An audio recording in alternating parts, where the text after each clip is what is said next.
Olá amigos, começamos mais um Máquinas na Pan e dessa vez aqui sem o meu parceiraço Nilson César que está de férias, mas eu trago aqui um outro parceiro, amigo de longa data, diretor de comunicação da Renault, Carlos Henrique Ferreira, o Kaique, para participar com a gente aqui no programa e falar de mobilidade, futuro do automóvel, novas tecnologias. Kaique, seja muito bem-vindo aqui ao Máquinas na Pan. Alex, grande prazer estar com você aqui hoje, né? Todos os amigos aí estão nos assistindo, nos ouvindo. Poder falar do que a gente conhece um pouco, né, e gosta. Automóvel, mobilidade, futuro. Gostamos da gasolina. E agora não pode falar nem só de gasolina, né? Porque todas essas energias alternativas a gente não pode mais falar só, esse cara é da gasolina ou é do lubrificante.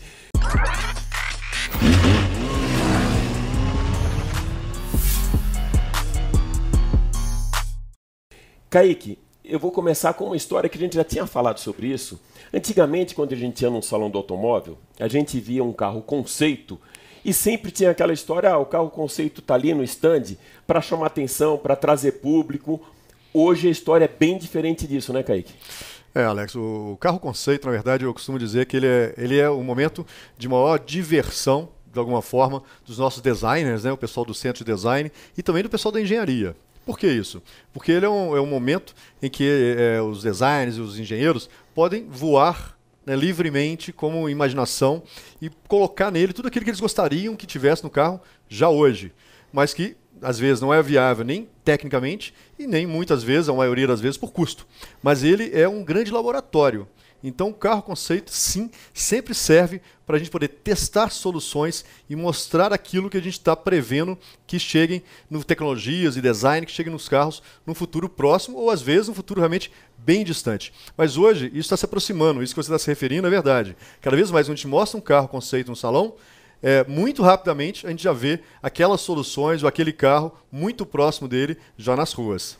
Para mim, o exemplo mais factual disso é o próprio Kwid, que a gente viu no Salão do Automóvel em 2014, com um conceito revolucionário de um drone ajudando, inclusive, na segurança, na percepção do que tinha por volta, e hoje o Kwid está aí, né? É isso aí, é um belo exemplo, 2014, né? Então realmente há pouco tempo, aí, há 3 anos, menos de 3 anos na verdade, mostrou um carro conceito no salão do automóvel. Vai dizer que o Kwid ele fazia parte, né, de uma estratégia de design da Renault que foi totalmente renovada de 2010 para cá, quando chegou um novo designer, né, um novo chefe do nosso centro de design mundial, Laurens van den Acker, que ele reformulou completamente o nosso design, de toda a nossa gama. E essa reformulação passou por um conceito interessante, que é o seguinte: o carro ele é útil para os clientes em diferentes fases e necessidades da vida. Então, por exemplo, ele desenvolveu o primeiro carro, você vai se lembrar certamente, se chamava Désir. Era um carro esportivo, Désir, né, em francês, o desejo. Então era um carro bastante esportivo e tal. Depois a gente tinha um carro de carga, um carro de trabalho. A gente tinha um carro para família. A gente tinha um carro pequeno para a cidade, que foi o Kwid. Então tinha vários carros, cada um com um tipo de utilidade para um tipo de cliente ou para o mesmo cliente que tem diferentes necessidades. E daí esses carros vieram depois de se transformar em produtos reais. O carro da família que eu citei é o Scenic, que nós lançamos um novo na Europa. O pequeno da Urbano é o Kwid, que você estava se referindo agora. O de carga, o novo Kangoo. Então, a visão de que o carro, na verdade, tem múltiplas necessidades e essa reformulação do design foi mostrada nos salões primeiro e logo depois chegando às ruas. Kaique, a gente tem percebido nos principais lançamentos uma preocupação muito grande com eficiência energética.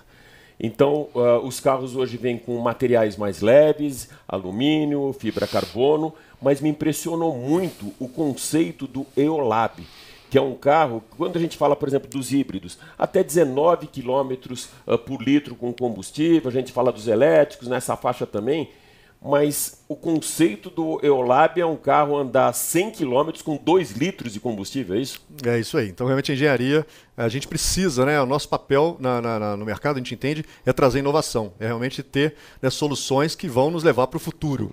E o Eolab é esse outro grande laboratório, o Lab, aliás, não é à toa, né, para poder buscar soluções que a gente consiga trazer carros mais sustentáveis. E esse grande desafio, né, 2 litros a cada 100 km, é um grande desafio. Aí passa por tudo aquilo que a gente tem hoje de melhor de tecnologia. Materiais, que você está citando, quanto menos peso, melhor o carro vai se comportar, menos energia poder deslocar o automóvel você precisa, então menos consumo, mais fácil ele faz curva, né? A gente gosta de automobilismo, a gente sabe que já no passado grandes projetistas aí, né, já citavam isso, né? Menos peso é mais eficiência em todos os sentidos. E o EULab é esse grande laboratório que a gente mostrou há cerca de 3 anos já hoje e que trazia um pouco de tudo isso. E aquilo que a gente falava antes dos carros conceitos. Não necessariamente ele vai ser produzido da forma que a gente mostrou, mas várias dessas tecnologias certamente estão presentes já e estarão presentes nos carros nas ruas que a gente já está vendo hoje em dia. Tá, a gente está falando aí de novas tecnologias, avanços, high-tech, e uma coisa que me chama muito a atenção é esse projeto agora V2V. A gente conversar com o carro é uma coisa normal. Hoje você, sob comando de voz, você tem uma atuação do veículo. O que é o V2V? Os carros vão conversar entre eles, é isso, Kaique? Poxa vida, é isso aí. Matou a charada. Isso já eu poderia dizer, já realidade em algumas cidades, algumas experiências já ainda fechadas em alguns grupos, mas já é a realidade. Qual que é o conceito? Sem dúvida nenhuma para a gente, é muito claro que o carro do futuro ele vai ser autônomo, conectado, elétrico e talvez várias das situações compartilhado. Tem até um acrônimo, né, que fala disso aí, né, que é o ACES, né, é o Autônomo, Connected, Electric e Shared. Então esse acrônimo do ACES é o que define o carro do futuro. Então a conectividade ela é sem dúvida nenhuma já presente hoje nos nossos automóveis, lógico, um certo nível de conectividade. Hoje é possível você compartilhar, né, conectar o seu telefone, seu smartphone com o seu carro através de Bluetooth e através de outras tecnologias. Você já pode, no nosso caso, em carros, podemos dizer até populares, como o próprio Kwid, o Sandero, a gente tem um dispositivo que chama Media Nav, em que é possível, através dele, você acessar, por exemplo, aplicativos tipo TripAdvisor. Então você está andando na cidade e quer saber onde está o restaurante chinês mais próximo. Então você tem já hoje essa interação. Até a gente fala, o nosso CEO mundial, Carlos Ghosn, tem uma frase interessante, que o carro ele vai ser personalizável tanto quanto o nosso celular. Então hoje o celular é algo super personalizado. E o automóvel também. Você vai ter condições, já tem hoje em vários aspectos, você já pode hoje carregar suas fotos, vídeos, tudo isso, né, dentro do seu automóvel conectado com o seu celular. Mas isso vai se ampliar. Esse exemplo que você está dando é muito importante para exatamente 2 aspectos. Para melhorar o tráfego nas cidades, porque sabendo como está movimentando os automóveis, tendo essa informação compartilhada, você vai poder escolher a melhor rota de maneira mais eficiente. Mas não só isso, também para a segurança. Em caso de uma colisão, em caso de um acidente, em caso de uma rodovia interditada. Existe um monitoramento dessa história toda, né? Exatamente. Então todos os carros vão, de alguma forma, ter essa informação compartilhada mais rápido, o que vai ajudar na segurança dos automóveis e também num socorro mais rápido nesse caso de um acidente. Kaique, você falou de compartilhamento, a gente falou de espelhamento, Android Auto, Apple CarPlay, tudo isso já existe. Agora, uma coisa que me parece que o pioneiro nessa história foi a Prefeitura de Paris, com a história do Velib, que você compartilhava uma bike, né? Você tinha um lugar para pegar, um lugar para deixar, não só para o turista, mas também para o parisien.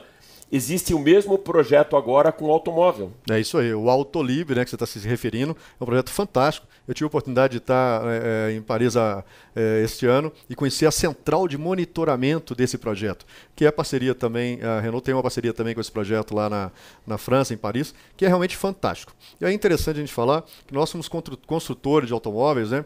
A nossa missão a gente entende muito claramente, né? Muita gente fala que a gente é parte do problema, mas também nós somos parte da solução, claro, ou das soluções. E isso é interessante falar. A gente não enxerga que a gente vai ter uma solução válida para todos os ambientes ou para todas as cidades e tudo mais. Mas a gente tem várias soluções que hoje várias estão sendo estudadas e várias já são aplicadas. E o Autolib é uma experiência fantástica, que já é realidade, na verdade. Hoje já tem mais de 5.000 automóveis elétricos pequenos que você pode reservar através do seu celular, pagar através do seu celular. Ele tem vagas específicas dentro dos grandes centros urbanos, como Paris, que não é muito simples, às vezes, encontrar uma vaga. Então, você já tem a vaga do seu automóvel, seja onde você vai retirá-lo, também onde você vai deixar. Então, você vai se deslocar de um lado para o outro da cidade, você já pode reservar a sua vaga lá do outro lado da cidade para poder parar o seu automóvel. Facilita das duas maneiras, na verdade, né?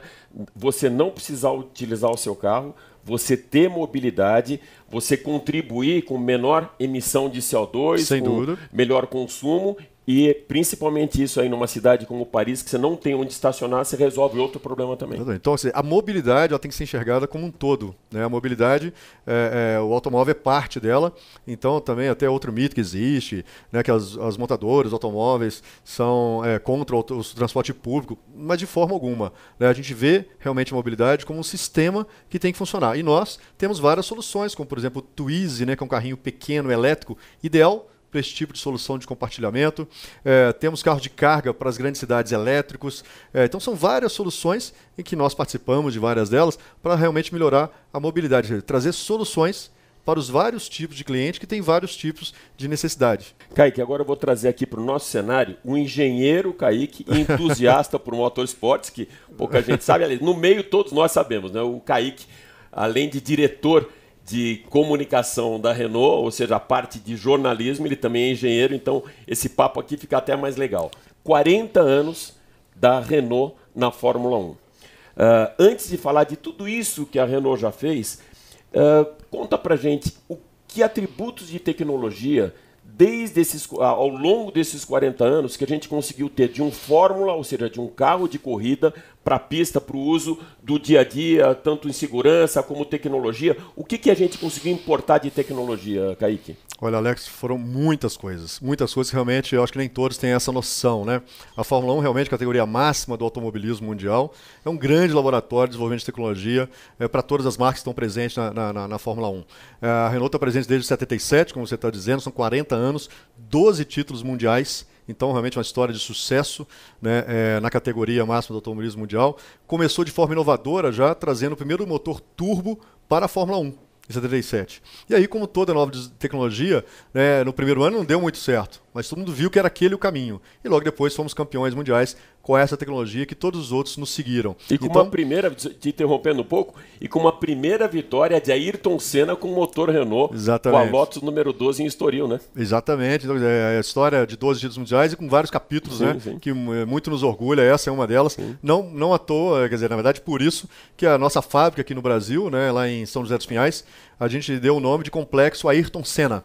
Então, exatamente homenageando, reverenciando o nosso ídolo aí, né, maior do automobilismo brasileiro, a gente pode dizer, com essa carreira brilhante e, sim, com esse grande momento da primeira vitória com o motor Renault, que muito nos orgulha. Então, são muitas as tecnologias. A gente pode citar, desde, não necessariamente que a Renault trouxe, mas freio a disco.